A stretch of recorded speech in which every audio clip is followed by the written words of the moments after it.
dia baca Quran, masjid raya ada tes baca Quran kan meri lagi sesak nafas ya,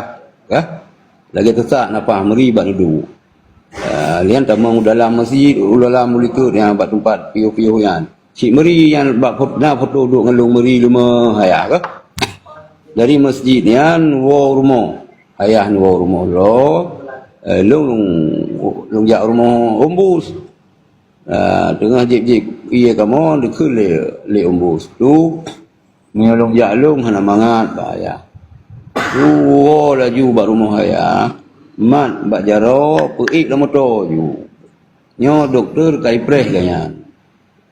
ayah yang jantung jantung ayah jadi almarhum kan hana lagi keinginan ombus kan lagi nyandro kan kedisiplin lagi yang disiplin gaya dari pos tengah sebelah kamu ini tengah dua baru motor jak tadi dengan pegah layah be riu untuk be kai tu biar langkoran macam-macam ke hana kamu mentepak nam pegah hingga kak timbul berita lagi yang hirun cik hana terpegah jadi ke ni racun ke hana cik na riwayat sakit ron ya paru-paru nak tepeh merun pegah le abang bahasan nam janjan nam darah ya bibit darah kita kan karena ayahnya kan perokok